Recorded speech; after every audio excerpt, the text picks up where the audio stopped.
প্রিয় অনিমেষ, কেমন আছো?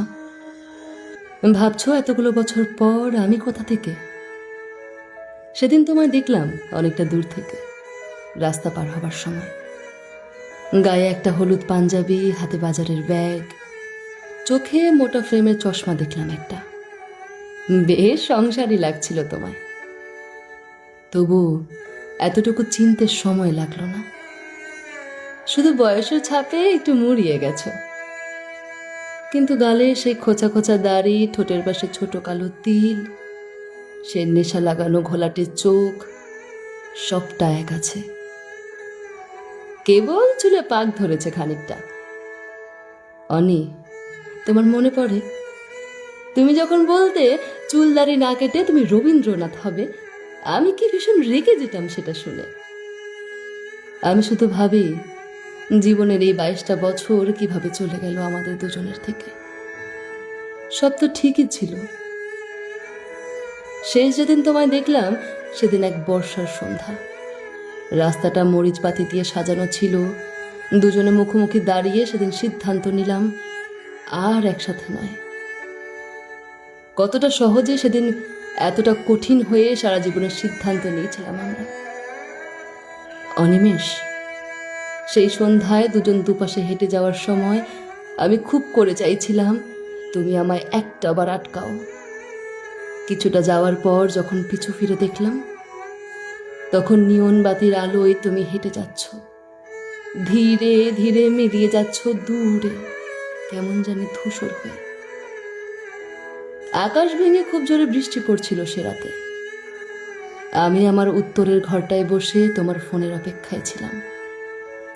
এভাবে রোজ আকাশ কালো করে রাত নামতো, আর আমি আমার ফোনের স্ক্রিনে তাকিয়ে থাকতাম সারাটা রাত। তারপর একদিন বুঝে নিলাম বিধাতা আমাদের সংসারটা একসাথে লেখেননি। অনি, আমি 1000বার টের পেয়েছি দূরত্ব বাড়ানো সহজ, বিচ্ছেদ সহজ, জটিল ছিল শুধু তোমার শূন্যতা একেবারে মুছে ফেলা।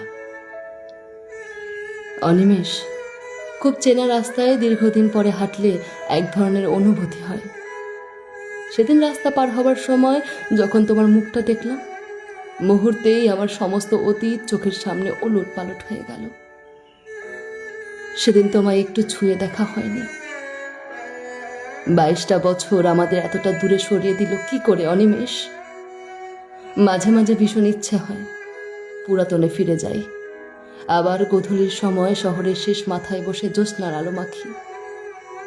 তোমার মোটা ফ্রেমে চশমাটা নিচে যত্ন করে লুকিয়ে রাখা চোখের দিকে তাকিয়ে আমি আবার নেশাগ্রস্ত হই।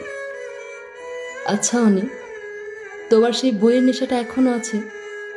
তুমি ভালোবাসতে বুদ্ধদেব গুহ, আর আমি সমরেশ মজুমদার। সে 18-20 বছর বয়স তখন আমার। তারপরে একদিন বসন্তের মতো জীবনে তুমি এলে। আমার এখন বয়স বেড়েছে অনি। মুখে কুচকানো চামড়া, চোখের নিচে কালো দাগ, তলপেটের মেদ, মাথায় কমে যাওয়া চুল, শরীরে রোগের বাসায় প্রতি মুহূর্তে মনে করিয়ে দেয় আমি কতটা মুড়িয়ে গেছি বয়সের তুলনায়। সবাই আমায় সান্ত্বনা দেয়, কিন্তু আমার মন বলে আমি আর বেশি দিন নেই। অনিমেষ, মৃত্যুর দরজাটা খুব কাছ থেকে দেখছি জানো। এখন এক একটা দিন আমার কাছে কেবল স্রষ্টার উপহার, বিধাতার খেলা। দেখো অনিমেষ, চলে যাওয়ার আগেই বোধহয় তোমায় দেখিয়ে দিলেন তিনি। অনি, আমরা এখন একই শহরে আছি, অথচ তাও কতটা ভীষণ দূরে, তাই না? কতটা পথ হেঁটে গেলে তোমায় ছুতে পাবো তাও জানা নেই। অনি, তুমি ভালো থেকো। যদি কোনোদিন পারো এসে একবার ছুঁয়ে দিও। হোক সেই মুহূর্তে আমার শরীরটায় আর প্রাণ নেই। কতগুলো বছর তোমার মুখে মৃন্ময়ী ডাকটা শুনি না অনিমেষ।